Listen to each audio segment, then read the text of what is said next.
গেল বছর অক্টোবরের পর থেকে সাকিব আল হাসানকে সেভাবে ফেসবুকে দেখা যায় না। অবশেষে রোজার আগের দিন সাকিব আল হাসান সবাইকে রোজার জন্য একটা অভিনন্দন জানিয়েছেন অথবা সবাইকে উইশ করেছেন রোজার মাসের শুরুতে। এরপর অবশেষে একটা কমেন্ট করলেন, একটা স্ট্যাটাস দিলেন, সেটা মাহমুদুল্লাহ রিয়াদকে নিয়ে। কখনো কারো বিদায় নিয়ে সাকিব আল হাসানের কাছ থেকে এমন বার্তা দেখা যায় না সচরাচর।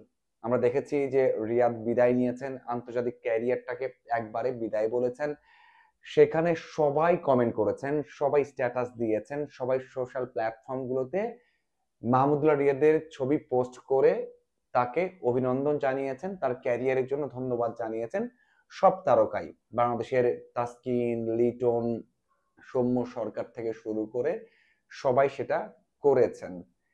সবশেষ কিছুক্ষণ আগে সাকিব আল হাসান সেই কাজটাই করেছেন, বলেছেন, তাকে ধন্যবাদ দিয়েছেন, বলেছেন যে বাংলাদেশের ক্রিকেটের হয়ে on the field, of the ফিল্ডে একটা উদাহরণ তৈরি করেছেন, একটা এক্সাম্পল সেট করেছেন যেটা বাংলাদেশ ক্রিকেটের জন্য ভালো।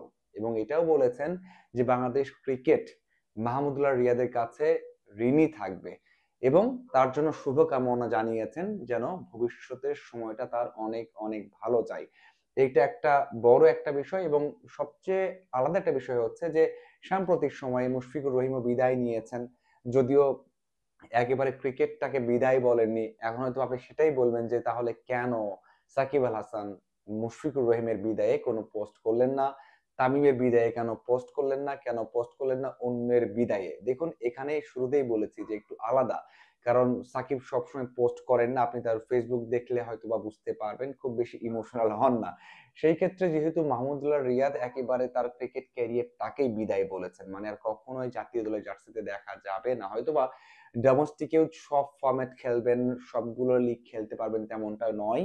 কারণ টি-টোয়েন্টিতে হয়তোবা সামনের বছর বিপিএল এ দল পাওয়াটা কষ্টকর হতে পারে, যেটা কিনা এবারই হতে নিয়েছিল যে দল পাবেন কি পাবেন না। সেই দিক থেকে একজন ক্রিকেটারের বয়স 40, আর কখনোই দেখা যাবে না ন্যাশনাল টিমের সার্কিটে অথবা ডোমেস্টিকে তাকে